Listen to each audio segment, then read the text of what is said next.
नमस्कार दोस्तों, आपके अपने YouTube चैनल पर आप सभी का स्वागत है। और जो वीडियो पहली बार देख रहे हैं उनसे निवेदन है कि वीडियो YouTube चैनल को सब्सक्राइब कर ले और पास में जो बेल आइकन है उस पर क्लिक कर ले, ठीक है। और वे टाइम को वेस्ट किए बिना अब आगे बढ़ते हैं। और आज इस वीडियो में हम पढ़ने वाले हैं गणित की शिक्षण विधियाँ। जो भी गणित की शिक्षण विधियाँ हैं रीट के लेवल 2 में, उसके बारे में विस्तार से अध्ययन करने वाले हैं। तो आप वीडियो को पूरा देखेंगे। वाले आगमन विधि, निगमन विधि, ठीक है। आगमन, निगमन, संश्लेषण, विश्लेषण और समस्या समाधान विधि, इसके बारे में। और जो भी 6, 7, 8 विधियां हैं उसके बारे में पूरा विस्तार से अध्ययन करेंगे, ठीक है। तो शुरू करते हैं। पहले है शिक्षण विधि का अर्थ क्या होता है। शिक्षण विधि किसे कहते हैं? तो जिस विधि से शिक्षक शिक्षार्थी को ज्ञान प्रदान करता है उसको शिक्षण विधि कहते हैं, ठीक है। उसके बाद में सबसे पहले हम बात करते हैं कि आगमन विधि। इस विधि में प्रत्यक्ष अनुभवों, उदाहरणों तथा प्रयोगों का अध्ययन कर नियम निकाले जाते हैं। क्या करते हैं इसमें? इस विधि में प्रत्यक्ष अनुभवों, उदाहरणों तथा प्रयोगों का अध्ययन कर नियम को निकाले जाते हैं, ठीक है। तथा ज्ञात तथ्यों के आधार पर उचित सूझबूझ से निर्णय लिया जाता है। इसमें शिक्षक छात्रों को अध्ययन के लिए क्या करता है? प्रत्यक्ष से प्रमाण की ओर ले जाता है, स्थूल से सूक्ष्म की ओर एवं विशिष्ट से सामान्य की ओर अध्ययन करवाता है।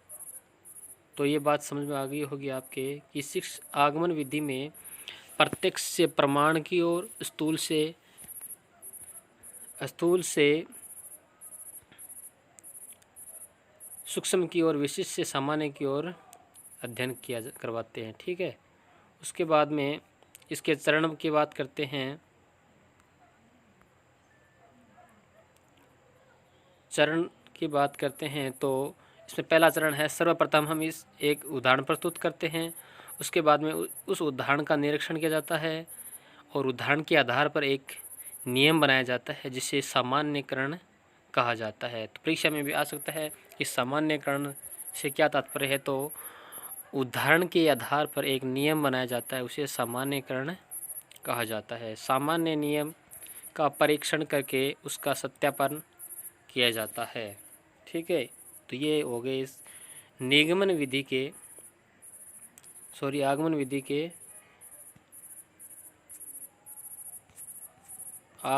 के चरण हो गए। उसके बाद में बात करते हैं गुण की, ठीक है। इसके गुण क्या है? आगमन विधि के गुण है, एक वैज्ञानिक विधि है। जो ये विधि है ये एक वैज्ञानिक विधि है। इसमें बालकों में नवीन ज्ञान को खोजने का मौका उपलब्ध कराता है, ठीक है। और ज्ञात से अज्ञात की ओर, सरल से जटिल की ओर चलकर बालकों से मूर्त उदाहरणों से सामान्य नियम निकलवाए जाते हैं, ठीक है।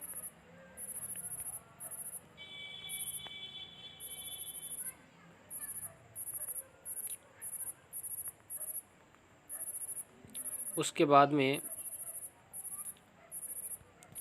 स्वयं से अधिगम करने के कारण अधिगम स्थायी रहता है इसमें। और बालक स्वयं ही समस्या का निवारण कर अपने विश्लेषण से प्राप्त करते हैं, जिससे उनका अधिगम स्थायी रहता है। व्यवहारिक और जीवन में लाभप्रद विधि है। ये क्या है? लाभप्रद विधि है आगमन विधि, ठीक है। और इसके बाद में आगमन विधि के दोष है, समय अधिक लगता है इसमें, अधिक परिश्रम और सूझ की आवश्यकता होती है, ठीक है।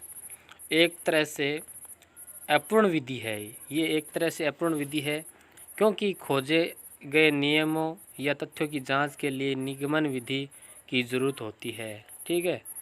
और इसमें यदि बालक यदि किसी अशुद्ध नियम की प्राप्ति कर ले तो उसे सत्य को प्राप्त करने में अधिक श्रम व समय की ज़रूरत होगी। नेक्स्ट है निगमन विधि। निगमन विधि, इस विधि में पहले से स्थापित नियमों व सूत्रों का प्रयोग करके अध्यापक छात्रों को समस्या का समाधान करना सिखाते हैं। निगमन विधि में क्या होता है कि इस विधि में पहले जो स्थापित किए गए नियम हैं, जो सूत्र है, उसके आधार पर अध्यापक या छात्रों को समस्या का समाधान कैसे किया जाता है उसको सिखाते हैं। और इसमें जो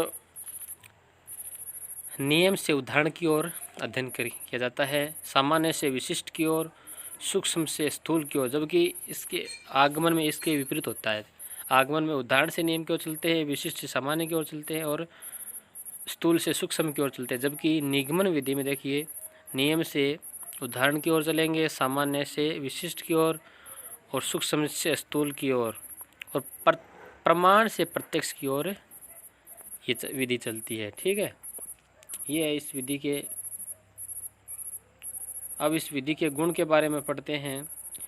गुण है, पहला गुण क्या है, यह एक सरल और सुविधाजनक विधि है। स्मरण शक्ति के विकास में सहायक होती है और संक्षिप्त और व्यवहारिक विधि है एक।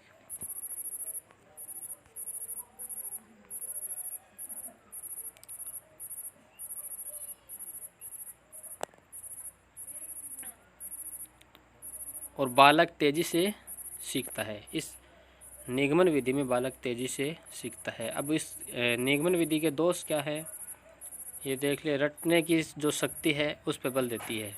जो निगमन विधि है ये रटने की शक्ति पर बल देती है। निजी विश्लेषण क्षमता का प्रयोग करने के कारण मानसिक विकास और कल्पना शक्ति का विकास बाधित होता है। और रटा हुआ ज्ञान स्थायी नहीं होता, ये आपको पता ही है। छोटी कक्षाओं के लिए सर्वदा अनुपयुक्त विधि है, यानी उपयोगी नहीं है। छोटी कक्षाओं में ये अनुपयुक्त विधि है। नेक्स्ट बात करते हैं, तीसरी विधि है विश्लेषण विधि। विश्लेषण विधि के बारे में अध्ययन करते हैं कि किसी विधान या व्यवस्था क्रम की सूक्ष्मता से परीक्षण करने की तथा उसके मूल तत्वों को खोजने की क्रिया को विश्लेषण नाम दिया जाता है। ठीक है, और यह विधि अज्ञात से ज्ञात की ओर चलती है और इसका प्रयोग रेखागणित में प्रमेय निर्मेय को सिद्ध करने में प्रयुक्त होता है। जैसे पाइथागोरस का प्रयोग है, कर्ण का वर्ग बराबर आधार का वर्ग बराबर प्लस लंब का वर्ग होता है। पाइथागोरस प्रमेय में क्या होता है, कर्ण का वर्ग बराबर होता है आधार का वर्ग प्लस लंब का वर्ग। अब इसके गुण की बात करते हैं।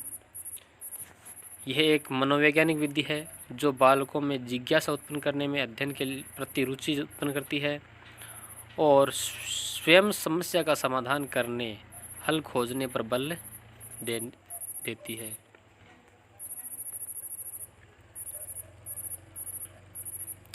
और ये अन्वेषण क्षमता अर्थात खोज करने की क्षमता का विकास होता है। इस विधि से स्थायी ज्ञान उत्पन्न होता है। इसके दोष पढ़ लेते हैं। दोष क्या है, अधिक समय लेने वाली विधि है, इसमें समय ज़्यादा लगता है, कुशल अध्यापन की ज़रूरत होती है, अधिक तर्क शक्ति, सूझ शक्ति और इसकी ज़रूरत होती है। छोटी कक्षा में बालकों के लिए ये अनुपयोगी मानी जाती है। ठीक है, अब बात करते हैं संश्लेषण विधि की। विश्लेषण विधि के बाद में संश्लेषण विधि। संश्लेषण का अर्थ होता है अनेक को एक करना, यानी ज़्यादा है उनको मिला करके एक बना लेना। अर्थात इस विधि में कई विधियों का उपयोग करके एक समस्या समाधान करने में बल दिया जाता है, यानी कई विधियाँ इसका मिश्रण कर लेती है, संश्लेषित कर लेते हैं, इसमें मिला लेते हैं। और हिंदी पढ़ाने में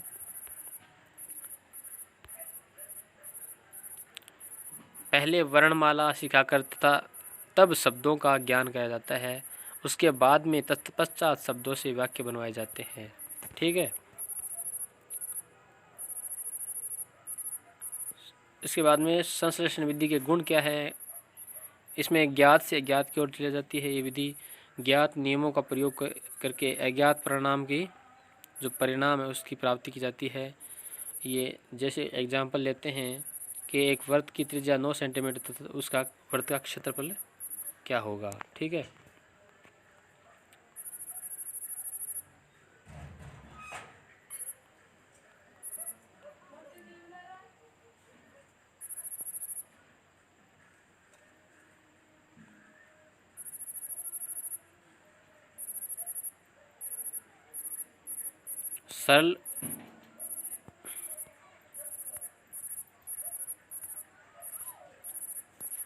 सरल सुविधाजनक विधि मानी जाती है। समस्या का समाधान तीव्रता से असंभव है। स्मरण शक्ति के विकास में सहयोग करने वाली विधि है। ज़्यादातर गणितीय समस्याओं का समाधान इसी विधि के द्वारा किया जाता है। अब इसके दोष, संश्लेषण विधि के दोष क्या है? रटने की जो प्रवृत्ति है उस पर जोर देते हैं। इसमें अन्वेषण क्षमता के विकास का मौका उपलब्ध नहीं होता है। नवीन ज्ञान, तार्किक क्षमता, चिंतन रहित विधि अर्थात इनके विकास में सहयोग नहीं करती है। अर्जित ज्ञान स्थायी होता है। अर्जित ज्ञान है जो अस्थायी होता है, जो अर्जित ज्ञान है वो अस्थायी होता है, अर्थात जब तक सूत्र याद तभी तक समस्या का हल निकाला जा सकता है। छोटे बालकों में चिंतन शक्ति का ह्रास करती है। उसके बाद में बात करते हैं प्रयोगशाला विधि। इस विधि में प्रयोग के लिए हमें एक प्रयोगशाला की ज़रूरत होती है। ठीक है, जिसमें हम समस्याओं को यांत्रिक तरीके से हल कर सकते हैं, जैसे पाइथागोरस प्रमेय को प्रयोगशाला में सिद्ध किया करना। ठीक है, इसके गुण क्या है? रुचिकर विधि है ये, स्थायी अधिगम का स्रोत है, तर्क क्षमता निगमन क्षमता का विकास होता है, रचनात्मकता का विकास होता है। अब इसके दोष है, ये खर्चीली विधि है, वो कम संख्या वाली कक्षाओं के लिए उपयोगी में लाई जा सकती है और छोटे उम्र के बच्चों में रुचि उत्पन्न नहीं कर पाती है। ठीक है, अब बात करते हैं अनुसंधान विधि की। अनुसंधान इस विधि में बोधपूर्वक किए गए प्रयत्न से तथ्यों को संकलित करके सूक्ष्मग्राही तथा विवेचक बुद्धि से उसका अवलोकन और विश्लेषण करके नए तथ्य या सिद्धांतों की खोज करना ही अनुसंधान विधि कहलाती है। ठीक है, अब समस्या समाधान विधि, किसी समस्या का समाधान या हल प्राप्त करने के लिए तरीके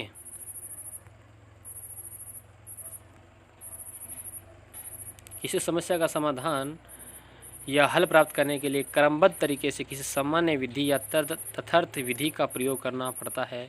समस्या समाधान अधिगम के अंतर्गत, लर्निंग बाय सॉल्विंग प्रॉब्लम के अंतर्गत जीवन में आने वाली नवीन समस्याओं के तरीकों का हल निकालना संभव होता है। ठीक है, तो ये छोटी छोटी जो विधियां हैं वो आपको सीखना है। उसके बाद में बात करते हैं प्रयोजन विधि। इस विधि में किसी भी समस्या के समाधान के लिए छात्र स्वयं किसी भी समस्या का समाधान अपनी स्वाभाविक तर्क शक्ति के द्वारा जानकारी प्राप्त करता है तथा उसमें अपने व्यवहार में परिवर्तन करके समस्या का हल खोजता है। ठीक है, इस विधि में समस्या का हल खोजने के लिए प्रयोजन पूर्ण रूप से किए जाते हैं। उसके बाद में बात करते हैं व्याख्यान विधि। यह एक विधि है, शिक्षण के सबसे प्रचलित विधि है। इसमें एक कुशल अध्यापक अपने व्याख्यान द्वारा पूरी कक्षा या एक समूह को उनकी समस्या के समाधान की विधि को परिचित कराता है। ठीक है, उसके बाद में है विचार विमर्श की विधि। इस विधि में बालक व अध्यापक अपने तर्कों द्वारा अपनी समस्याओं को एक दूसरे के